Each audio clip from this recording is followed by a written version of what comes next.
नमस्कार, सत श्री अकाल, आदाब। मेरा नाम मनदीप पूनिया है तो तुसी सुन रहे हो पंजाबी रेडियो यूएसए। मैं पंजाबी रेडियो यूएसए नाल जुड़ गया तो हर रोज़ थोड़े अगे एक बुलेटिन लेके मुखातिब होया करांगा जिसका नाम होगा बियॉन्ड हैडलाइनस। तो इस बुलेटिन का मकसद होगा कि भारतीय मुल्क जो कुछ वापर रहा है उत्थे इत्थे जड़ी कुछ बड़ी घटनावां हो रही ने वो जड़ी बड़ी हैडलाइनसा हैगियां उन्हां पिछे की है की कुछ उहदी सियासत है तो वो मैं सारा कुछ दिन का घटनाक्रम थोड़े अगे लैके हाजिर होया करांगा। तो अज दी जड़ी सब तो वड्डी खबर है खबरां हैगियां वो तीन ने जिन्हां च पहली तो खबर यह है कि जड़े भारत के खजाना मंत्री ने उन्होंने बजट पेश किया है तो ये इंटरिम बजट रहूगा क्योंकि ये जड़ा इलैक्शन ईयर हैगा तो 3 महीनों बाद भारत का चोण होने जा रहा है। तो इस हिसाब नाल ये सिर्फ 3 महीनों का बजट है, इनू इंटरिम बजट कहा जाता। तो ये 10वां बजट सीगा भाजपा की जिहड़ी केंद्रीय हुकूमत सी उहदा ते निर्मला सीतारमण ने यह बजट पेश किया। तो दूजी सब तो वड्डी खबर रही कि जिहड़ी ज्ञान व्यापी मस्जिद हैगी आ वाराणसी वाली उत्थे हिंदुआं ने अज पूजा की ते वो एक उत्थों की जिहड़ी स्थानक अदालत सीगी उहदे फैसले बाद होया।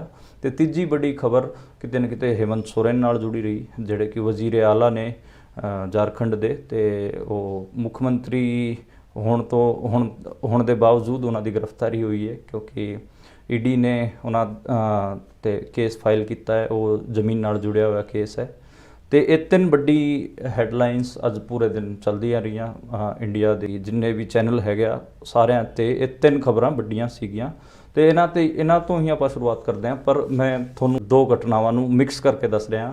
एक तो ये समझो कि जदों बजट पेश होना सीगा उस तो पहला राष्ट्रपति का भाषण होना हुंदा है। तो राष्ट्रपति द्रौपदी मुर्मू जदों संसद भवन च यानी कि पार्लीमेंट च इंडियन पार्लीमेंट च एंटर करती हैगी आ उस टाइम एक संघोल यानी कि जिहड़ा राजदंड हुंदा है राजियां दे टाइम जिहड़ा राजदंड हुंदा सीगा एक डंडे जा सोने वर्गा एक डंडा हुंदा है तो वो लैके अगे जाया जा रहा सीगा। तो एक सिक्योरिटी अफसर उन्होंने लैके चल रहा सी, पिछे पिछे राष्ट्रपति जी चल रही सी ते सारिਆਂ ने खड़े होकर उन्हां दा स्वागत किया।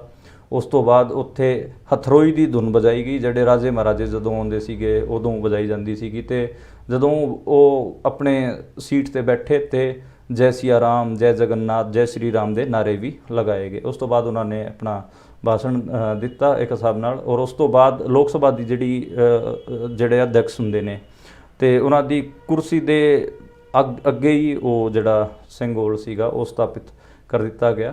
तो एक हिसाब नाल इहनूं राजशाही दे प्रतीक दे तौर पर देखा जाता है। लोकशाही च राजशाही के चिन्हां नूं एक हिसाब नाल सैलीब्रेट किया गया। तो दूजी घटना तुसी सुनो वाराणसी तो। वाराणसी च एक हिसाब नाल मस्जिद जिहड़ी घट गिणती दे लोग है उन्हां दा जिहड़ा प्रार्थना स्थल सीगा यानी कि उन्हां दी नमाज अदा करन दी जिहड़ी थां सी ਉਹਨੂੰ बदल के एक हिंदू मंदिर बनाने की कोशिश हुई है। तो उत्थे एक स्थानिक अदालत के फैसले के बाद अज उत्थे पूजा की गई है। तो ये 2 घटनावां ने इन्हां दा कंट्रास्ट तुसी समझो कि देश की जिहड़ी पार्लीमेंट है उत्थे की चल रहा है तो जिहड़ा जिथों नरेंद्र मोदी लोक सभा के सांसद चुन के आउंदे ने उत्थे की चल रहा। तो एक कंट्रास्ट मैं इत्थे खड़ा करना चाहांगा।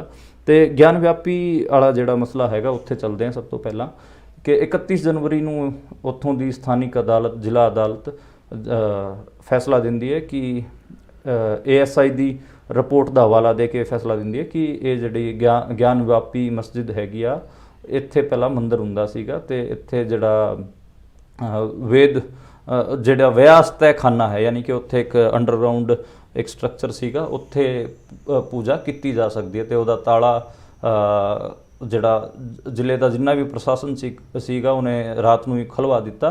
तो सवेरे 3 बजे वो उत्थे पूजा परफॉर्म की गई, पूजा हुई है। एक हिसाब नाल जिहड़ा मुस्लिम पक्ष सीगा उहदे च थोड़ा जा फीयर भी सीगा, इस करके वो सुप्रीम कोर्ट मूव करते हैं। पर सुप्रीम कोर्ट उन्होंने कहता कि तुसी पहला इलाहाबाद हाई कोर्ट जाओ, इत्थे आने का कोई फायदा नहीं है। तो एक हिसाब नाल सुप्रीम कोर्ट ने उन्होंने मोड़ दिता। तो ਉਹ ਵੀ ਇੰਟਰਸਟਿੰਗ ਕਿੱਸਾ ਹੈਗਾ ਕਿ ਉਹ ਰਾਤ 12 ਵਜੇ ਤੋਂ ਲੈ ਕੇ 3 ਵਜੇ ਤੱਕ ਉਹ ਟਰਾਈ ਕਰਦੇ ਰਹੇ ਕਿ ਸੁਪਰੀਮ ਕੋਰਟ 'ਚ ਉਹਨਾਂ ਦੀ ਗੱਲ ਸੁਣੀ ਜਾਏ। ਲੇਕਿਨ ਸਵੇਰ 8 ਵਜੇ ਜਦੋਂ ਤੱਕ ਪੂਜਾ ਹੋ ਚੁੱਕੀ ਸੀ, ਜਿਹੜੀ ਗਿਆਨ ਵਿਆਪੀ ਮਸਜਿਦ ਸੀ ਉੱਥੇ ਹਿੰਦੂਆਂ ਨੇ ਪੂਜਾ ਪਰਫੋਰਮ ਕਰ ਲਈ ਸੀ, ਤਾਂ 8 ਵਜੇ ਸਵੇਰ ਫਿਰ ਸੁਪਰੀਮ ਕੋਰਟ ਨੇ ਕਿਤੇ ਉਹਨਾਂ ਨੂੰ ਹੱਥ ਪਾਇਆ ਤੇ ਉਸ ਤੋਂ ਬਾਅਦ ਇੱਕ ਲੰਬੀ ਟਾਈਮ ਪੀਰੀਅਡ ਤੋਂ ਬਾਅਦ ਉਹਨਾਂ ਨੇ ਕਿਹਾ ਕਿ ਆਪ ਇਲਾਹਾਬਾਦ ਹਾਈ ਕੋਰਟ ਪਹਿਲਾਂ ਜਾਈਏ, ਉਸ ਤੋਂ ਬਾਅਦ ਹੀ ਆਪਾਂ ਅੱਗੇ ਇਸ ਚੀਜ਼ 'ਤੇ ਕਰਾਂਗੇ। ਅਤੇ ਇੱਕ ਹਿਸਾਬ ਨਾਲ ਇਹ ਦੂਜੀ ਘਟਨਾ ਹੈਗੀ ਆ ਜਿਹਦੇ 'ਚ ਆਪਾਂ ਦੇਖਦੇ ਹਾਂ ਕਿ ਘੱਟ ਗਿਣਤੀਆਂ ਦੇ ਜਿਹੜੇ ਨਮਾਜ਼ ਅਦਾ ਕਰਨ ਦੀ ਥਾਂ ਹੈ ਉਹਨੂੰ ਮੰਦਰ ਬਣਾਉਣ ਦੀ ਕਿਤੇ ਨਾ ਕਿਤੇ ਕੋਸ਼ਿਸ਼ ਕੀਤੀ ਜਾ ਰਹੀ ਹੈ। ਇੱਕ ਨਾਰਾ ਵੀ ਸੀਗਾ RSS ਦਾ ਕਿ ਅਯੋਧਿਆ ਇੱਕ ਝਾਂਕੀ ਹੈ, ਕਾਸ਼ੀ ਮਥੁਰਾ ਬਾਕੀ ਹੈ। ਤਾਂ ਇਹ ਹਿੰਦੀ 'ਚ ਨਾਰਾ ਸੀਗਾ, ਤਾਂ ਕਰਕੇ ਮੈਂ ਆਪ ਜੀ ਨੂੰ ਹਿੰਦੀ 'ਚ ਦੱਸ ਰਿਹਾ।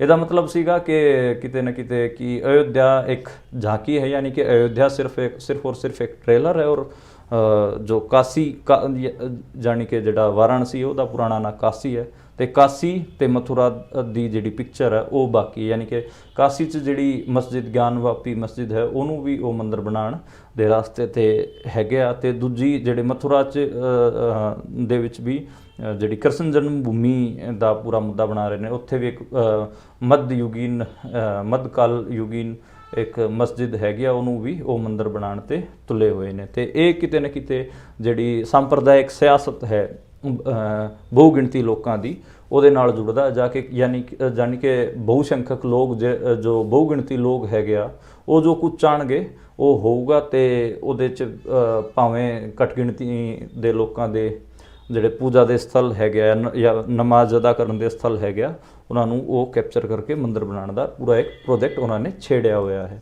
ਅਤੇ ਇਹਨੂੰ ਇੱਦਾਂ ਵੀ ਦੇਖ ਰਹੇ ਨੇ ਕਿ ਜਿਹੜੇ ਘੱਟ ਗਿਣਤੀ ਦੇ ਲੋਕ ਹੈਗੇ ਉਹਨਾਂ 'ਚ ਕਿਤੇ ਨਾ ਕਿਤੇ ਥੋੜ੍ਹਾ ਡਰ ਵੀ ਪਸਰ ਰਿਹਾ ਕਿ ਇਹ ਸਿਆਸਤ ਕਿਤੇ ਨਾ ਕਿਤੇ 2024 ਦੇ ਚੋਣਾਂ ਵਾਸਤੇ ਕੀਤੀ ਜਾ ਰਹੀ ਹੈ, ਅਤੇ ਇਹ ਕਿਤੇ ਨਾ ਕਿਤੇ ਉਹਨਾਂ ਨੂੰ ਡਰਾ ਵੀ ਰਹੀ ਹੈ ਕਿ ਕਦੇ ਸਾਡੇ ਸੁਰੱਖਿਆ 'ਤੇ ਕੋਈ ਇਹ ਅਸਰ ਨਾ ਪਾਵੇ। ਅਤੇ ਦੂਜੀ ਘਟਨਾ ਮੈਂ ਤੁਹਾਨੂੰ ਵਾਪਸ ਸੰਸਦ ਜਾਣੀ ਕਿ ਆਪਣੇ ਇੰਡੀਅਨ ਪਾਰਲੀਮੈਂਟ ਵੱਲ ਲੈ ਕੇ ਆਉਣਾ ਚਾਹਾਂਗਾ। ਉਸ ਤੋਂ ਕਿਤੇ ਰਾਸ਼ਟਰਪਤੀ ਦੇ ਭਾਸ਼ਣ ਤੋਂ ਬਾਅਦ, ਹਾਲਾਂਕਿ ਇਹ ਰਾਸ਼ਟਰਪਤੀ ਦਾ ਜਿਹੜਾ ਭਾਸ਼ਣ ਸੀਗਾ ਉਹਦੇ 'ਤੇ ਵੀ ਗੱਲ ਕਰ ਲਈ ਜਾਵੇ, ਵਿਪਕਸ਼ੀ ਜਿੰਨੇ ਵੀ ਆਗੂ ਸੀਗੇ ਉਹਨਾਂ ਨੇ ਆਰੋਪ ਲਾਇਆ ਕਿ ਰਾਸ਼ਟਰਪਤੀ ਦਾ ਭਾਸ਼ਣ ਸੀਗਾ ਉਹ ਕਿਤੇ ਨਾ ਕਿਤੇ ਜਿਹੜੀ ਸੱਤਾਧਾਰੀ ਪਾਰਟੀ ਹੈਗੀ ਆ ਉਹਦੀ ਪ੍ਰੇਜ਼ 'ਚ ਸੀਗਾ, ਉਹ ਸਿਰਫ ਉਹਦਾ ਗੁਣਗਾਨ ਸੀਗਾ, ਉਹਦੇ 'ਚ ਕੋਈ ਐਡੀ ਚੀਜ਼ ਨਹੀਂ ਸੀ।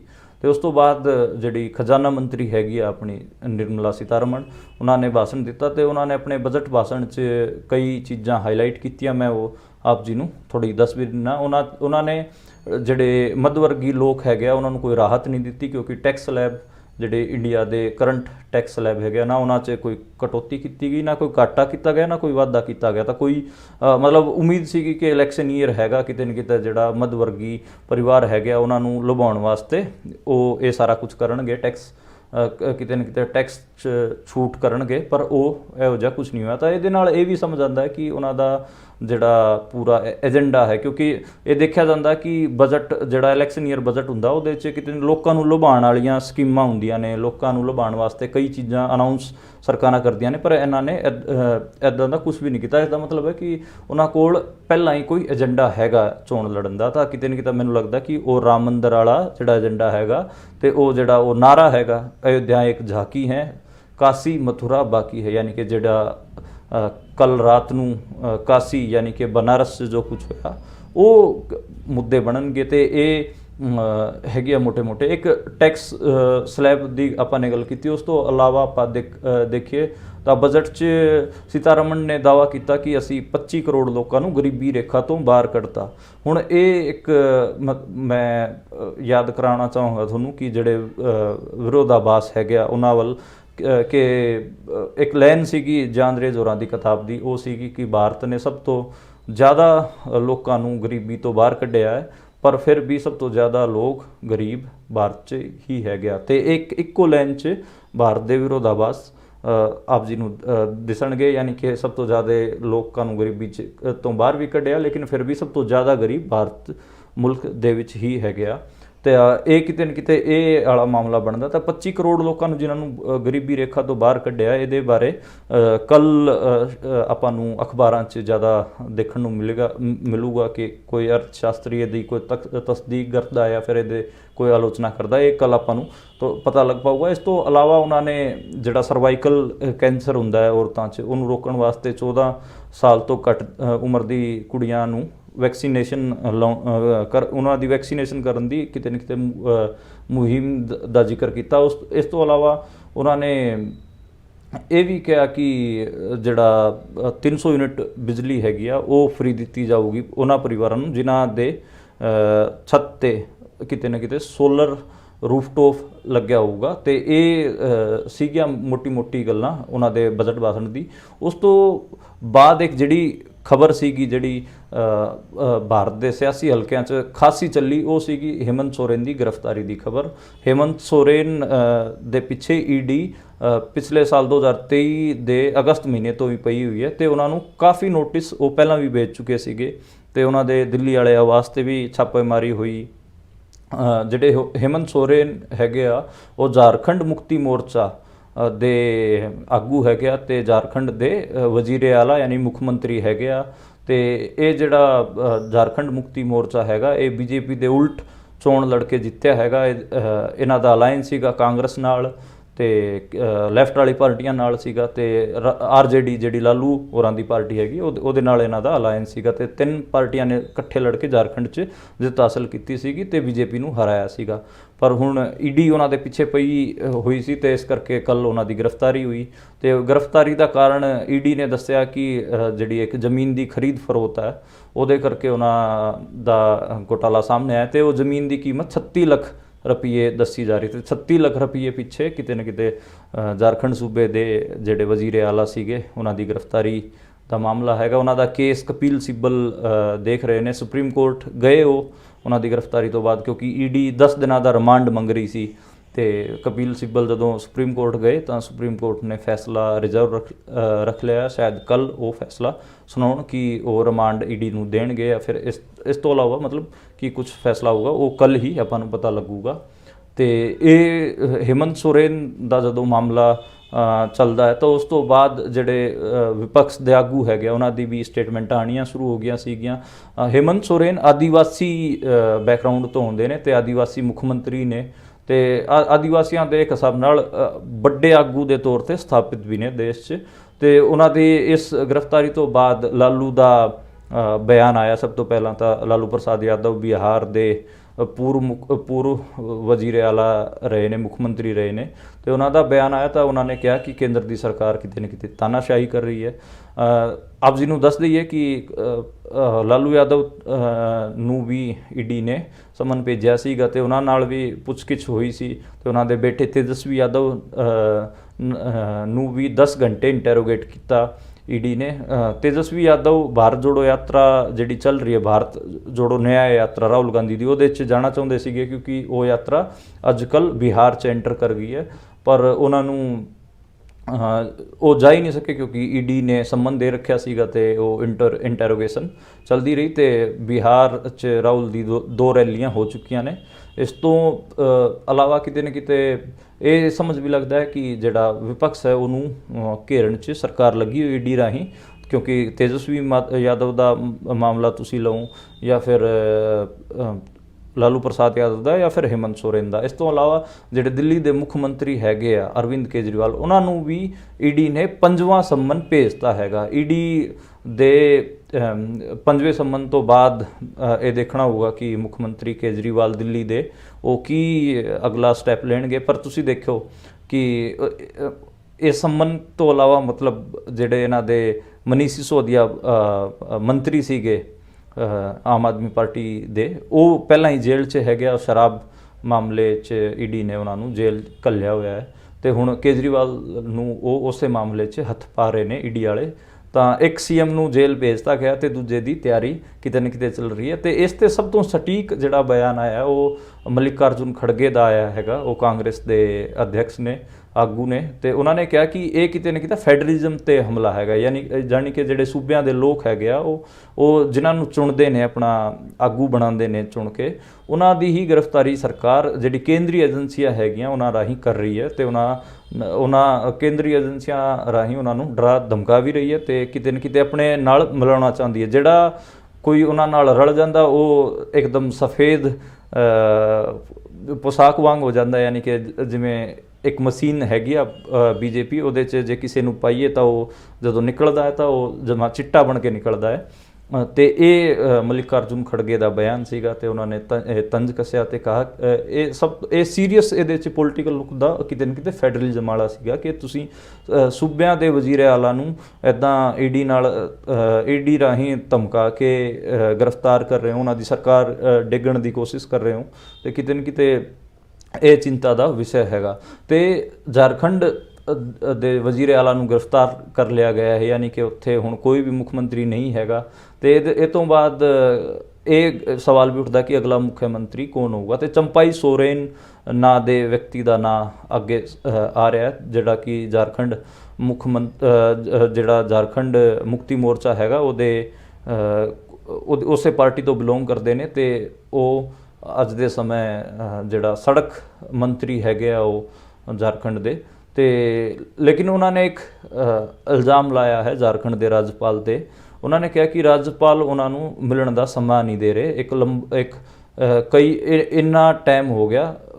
ਜਿਹੜਾ ਉਹਦੇ ਨਾਲ ਦੇ ਸੂਬਾ ਸੀਗਾ ਬਿਹਾਰ, ਉੱਥੇ ਤਾਂ ਸਿਰਫ ਇੱਕ ਅੱਧੇ ਘੰਟੇ 'ਚ ਹੀ ਸ਼ਪਥ ਦਵਾ ਦਿੱਤੀ ਗਈ, ਕਿਉਂਕਿ ਉੱਥੇ ਬੀਜੇਪੀ ਦੇ ਸਪੋਰਟ ਰਾਹੀਂ ਨੀਤੀਸ਼ ਦੀ ਸਰਕਾਰ ਬਣ ਰਹੀ ਸੀ। ਉਹਨਾਂ ਨੇ ਇੰਡੀਆ ਅਲਾਇੰਸ ਛੱਡ ਕੇ NDA ਯਾਨੀ ਕਿ ਜਿਹੜਾ ਬੀਜੇਪੀ ਦਾ ਇੱਕ ਧੜਾ ਹੈਗਾ ਅਲਾਇੰਸ ਪਾਰਟੀਆਂ ਦਾ, ਉਹਨਾਂ ਨਾਲ ਰਲ ਕੇ ਸਰਕਾਰ ਬਣਾਈ ਸੀ। ਲੇਕਿਨ ਇੱਥੇ ਕਿਤੇ ਨਾ ਕਿਤੇ ਉਹ ਇੰਨਾ ਟਾਈਮ ਇਸ ਕਰਕੇ ਲੈ ਰਹੇ ਨੇ ਤਾਂ ਕਿ ਜਿਹੜੇ ਬੀਜੇਪੀ ਦੇ ਆਗੂ ਹੈਗੇ ਆ ਉਹ ਝਾਰਖੰਡ ਮੁਕਤੀ ਮੋਰਚਾ ਦੇ ਵਿਧਾਇਕਾਂ ਨੂੰ ਤੋੜ ਸਕਣ। ਇਸ ਕਰਕੇ ਇਹ ਸਾਰਾ ਘਟਨਾਕ੍ਰਮ ਵਾਪਰਿਆ। ਤਾਂ ਜਿਹੜਾ ਰਾਂਚੀ, ਝਾਰਖੰਡ ਦੀ ਜਿਹੜੀ ਰਾਜਧਾਨੀ ਹੈਗੀ ਆ ਰਾਂਚੀ, ਉੱਥੇ ਇੱਕ ਪ੍ਰਾਈਵੇਟ ਪਲੇਨ ਖੜਿਆ ਹੋਇਆ ਹੈ। ਜੇ ਇਹ ਲੇਟ ਕਰਨਗੇ ਤਾਂ ਸ਼ਾਇਦ ਹੈਦਰਾਬਾਦ ਸਾਰੇ ਵਿਧਾਇਕਾਂ ਨੂੰ ਲੈ ਕੇ ਜਾਇਆ ਜਾ ਸਕਦਾ ਝਾਰਖੰਡ ਤੋਂ। ਉਹ ਸੇਫਟੀ ਵਾਸਤੇ ਉਹ ਅਗਲੇ ਇਹ ਪਲਾਨ ਕਰ ਰਹੇ ਨੇ। ਇਸ ਤੋਂ ਇਲਾਵਾ ਅਖਿਲੇਸ਼ ਯਾਦਵ ਦਾ ਵੀ ਬਿਆਨ ਹੇਮੰਤ ਸੋਰੇਨ 'ਤੇ ਆਇਆ ਸੀਗਾ ਤੇ ਉਹਨਾਂ ਨੇ ਕਿਹਾ ਕਿ ਇਹ ਆਦੀਵਾਸੀ ਪੋਲੀਟਿਕਸ ਦਾ ਵੱਡਾ ਚਿਹਰਾ ਨੇ, ਉਹਨਾਂ 'ਤੇ ਹਮਲਾ ਕਿਤੇ ਨਾ ਕਿਤੇ ਝਾਰਖੰਡ ਨਹੀਂ ਸਹੂਗਾ ਤੇ ਝਾਰਖੰਡ ਇਹਨਾਂ ਅੱਗੇ ਨਹੀਂ ਝੁਕੂਗਾ। ਤੇ ਇਹ 3 ਖਬਰਾਂ ਸੀਗੀਆਂ। ਤੇ ਪਰ ਮੈਂ ਜਿਹੜੀ ਖਬਰ ਗਿਆਨਵਾਪੀ ਮਸਜਿਦ ਵਾਲੀ ਸੀਗੀ ਉਸ 'ਤੇ ਆਪ ਜੀ ਨੂੰ ਦੁਬਾਰਾ ਲੈ ਕੇ ਜਾਣਾ ਚਾਹੂੰਗਾ। ਉਹਦਾ ਕਾਰਨ ਇਹ ਹੈ ਕਿ ਜਿਹੜਾ ਜੱਜ ਸੀਗਾ ਜਿਹਨੇ ਗਿਆਨਵਾਪੀ ਮਸਜਿਦ 'ਚ ਕਿਤੇ ਨਾ ਕਿਤੇ ਪੂਜਾ ਕਰਨ ਦੀ ਇਜਾਜ਼ਤ ਦਿੱਤੀ ਹੈ, ਉਹ ਕਮਾਲ ਦਾ ਬੰਦਾ ਨਿਕਲਿਆ, ਕਿਉਂਕਿ ਉਹਨੇ ਫੈਸਲਾ ਦਿੱਤਾ, ਉਸ ਤੋਂ ਤੁਰੰਤ ਬਾਅਦ ਹੀ ਉਹਨੇ ਰਿਟਾਇਰਮੈਂਟ ਲੈ ਲਈ। ਠੀਕ ਹੈ। ਤੇ ਫਿਰ ਦੁਬਾਰੇ ਜਦੋਂ ਮੁਸਲਿਮ ਕੋਰਟ 'ਚ ਗਏ ਤਾਂ ਕਹਿੰਦਾ ਮੈਂ ਤਾਂ ਰਿਟਾਇਰ ਹੋ ਗਿਆ, ਦੇਖੋ ਜੀ।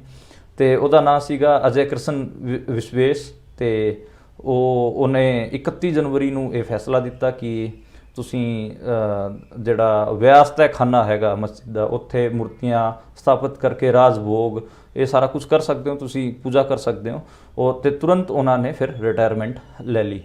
ਤੇ ਹੁਣ ਦੇਖੋ ਮਤਲਬ ਜੱਜ ਰਿਟਾਇਰ, ਇੱਦਾਂ ਦਾ ਹੀ ਮਾਮਲਾ ਅਯੋਧਿਆ 'ਚ ਸੀਗਾ। ਕੇ ਨਾਇਰ ਜਿਹੜਾ ਉੱਥੋਂ ਦਾ ਜ਼ਿਲ੍ਹਾ ਮੈਜਿਸਟ੍ਰੇਟ ਸੀਗਾ, ਉਹ ਵੀ ਬਾਅਦ 'ਚ ਆਪਣੀ ਨੌਕਰੀ ਛੱਡ ਗਿਆ ਸੀਗਾ, ਜਿਹਨੇ ਫੈਸਲਾ ਲਿਆ ਸਟੇਟਸ ਕੋ ਲਾਗੂ ਕੀਤਾ ਸੀਗਾ ਜਦੋਂ ਬਾਬਰੀ ਮਸਜਿਦ 'ਚ ਅਭੀ ਰਾਮਦਾਸ ਵਰਗੇ ਸਾਧੂਆਂ ਨੇ, ਬੈਰਾਗੀਆਂ ਨੇ ਉੱਥੇ ਮੂਰਤੀਆਂ ਰੱਖ ਦਿੱਤੀ ਸੀ। ਉਸ ਤੋਂ ਬਾਅਦ ਉਹਨਾਂ ਨੇ ਸਟੇਟਸ ਕੋ ਕੀ ਲਾਗੂ ਕੀਤਾ ਕਿ ਉੱਥੇ ਹੀ ਮੂਰਤੀਆਂ ਰਹਿਣਗੀਆਂ, ਇਹ ਹਟਾਈ ਨਹੀਂ ਜਾ ਸਕਦੀਆਂ।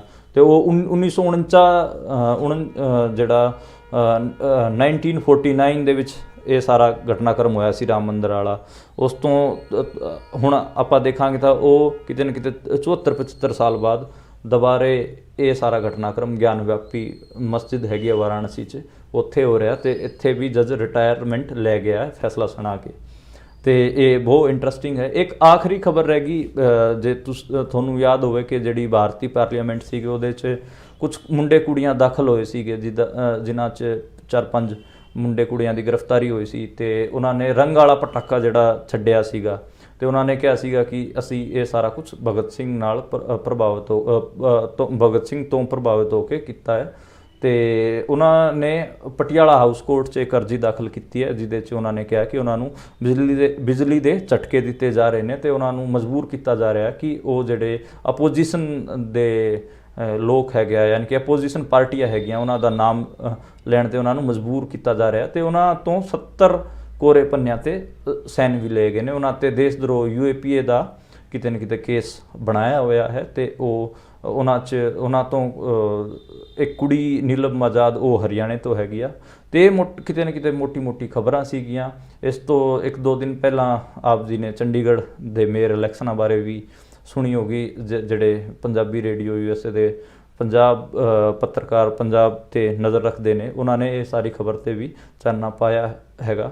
ਤੇ ਇਹ ਜਿਹੜੀ 3-4 ਖਬਰਾਂ ਸੀਗੀਆਂ ਮੁਲਕ ਦੀ ਸਿਆਸਤ 'ਚ ਅੱਜ ਪੂਰੇ ਦਿਨ ਚੱਲਦੀਆਂ ਰਹੀਆਂ, ਜਿਹਦੇ 'ਚ ਮੈਂ ਦੁਬਾਰੇ ਸਮਅਪ ਕਰ ਦਿੰਦਾ। ਇੱਕ ਹੇਮੰਤ ਸੋਰੇਨ ਦੀ ਗ੍ਰਿਫਤਾਰੀ ਸੀਗੀ ਜਿਹੜਾ ਕਿ ਝਾਰਖੰਡ ਦੇ ਮੁੱਖ ਮੰਤਰੀ ਸੀਗੇ, ਤੇ ਦੂਜੀ ਗਿਆਨ ਵਾਪੀ ਮਸਜਿਦ 'ਚ ਮੂਰਤੀਆਂ ਰੱਖਣ ਵਾਲਾ ਸੀਗਾ, ਤੇ ਤੀਜਾ ਅੱਜ ਇੰਡੀਆ ਦਾ ਜਿਹੜਾ ਇੰਟਰਿਮ ਬਜਟ ਹੈਗਾ ਉਹ ਪਾਰਲੀਮੈਂਟ 'ਚ ਪੇਸ਼ ਕੀਤਾ ਗਿਆ। ਤੇ ਇਹ 3 ਖਬਰਾਂ ਸੀਗੀਆਂ ਮੇਨ। ਇਹਨਾਂ ਆਲੇ ਦੁਆਲੇ ਹੀ ਸਾਰਾ ਅੱਜ ਵਿਚਾਰ ਚਰਚਾ ਪੂਰੇ ਮੁਲਕ ਭਰ ਹੁੰਦੀ ਰਹੀ। ਤੇ ਕੋਈ ਹੋਰ ਸੁਝਾਅ ਹੋਵੇ ਸਾਡੇ ਇਸ ਨਵੇਂ ਕਾਰਿਆਕ੍ਰਮ ਵਾਸਤੇ ਤਾਂ ਮੈਨੂੰ ਜ਼ਰੂਰ ਲਿਖਿਓ ਤੇ ਦੱਸਿਓ ਕਿ ਮੈਂ ਕੀ ਸੁਧਾਰ ਸਕਦਾ। ਮੈਂ ਉੱਦਾਂ ਹਰਿਆਣੇ ਤੋਂ ਹੈਗਾ, ਪਰ ਮੈਂ ਕੋਸ਼ਿਸ਼ ਕਰ ਰਿਹਾ ਕਿ ਪੰਜਾਬੀ 'ਚ ਇਹ ਜਿਹੜਾ ਬੁਲਟਿਨ ਹੈਗਾ ਮੁਲਕ ਦੀ ਸਿਆਸਤ 'ਤੇ ਇਹ ਮੈਂ ਆਪ ਜੀ ਅੱਗੇ ਪੇਸ਼ ਕਰ ਸਕਾਂ। ਤੇ ਮੈਂ ਕੋਸ਼ਿਸ਼ ਕਰਾਂਗਾ ਕਿ ਜਿਹੜੀ ਮੇਰੀ ਜ਼ੁਬਾਨ ਹੋਊਗੀ ਉਹਦੇ 'ਚ ਮੈਂ ਹੋਰ ਵੀ ਭਾਸ਼ਾਵਾਂ ਦੇ ਜਿਹੜੇ ਹਰਫ ਹੈਗੇ ਆ, ਲਫ਼ਜ਼ ਹੈਗੇ ਆ, ਮੈਂ ਉਹ ਵਰਤਾਂ, ਜਿਹਦੇ 'ਚ ਉਰਦੂ ਵੀ ਇੱਕ ਜ਼ਬਾਨ ਹੈਗੀ ਆ, ਹਰਿਆਣਵੀ ਹੋਵੇ ਜਾਂ ਫਿਰ ਹਿੰਦੀ ਹੋਵੇ, ਅੰਗਰੇਜ਼ੀ ਹੋਵੇ, ਇਹਨਾਂ ਭਾਸ਼ਾਵਾਂ ਦੇ ਹਰਫ ਵੀ ਮੈਂ ਵਰਤਣ ਦੀ ਕੋਸ਼ਿਸ਼ ਕਰਾਂਗਾ ਤਾਂ ਕਿ ਤੁਹਾਨੂੰ ਇੱਕ ਪੂਰਾ ਹਿੰਦੁਸਤਾਨੀ ਜ਼ੁਬਾਨ 'ਚ ਇੱਕ ਪੈਕੇਜ ਮਿਲ ਸਕੇ। ਇਹੀ ਅੱਜ ਦਾ ਮੇਰਾ ਬੁਲੇਟਿਨ ਸੀਗਾ ਤੇ ਮਿਲਦੇ ਹਾਂ ਫਿਰ ਕੱਲ੍ਹ ਇੱਕ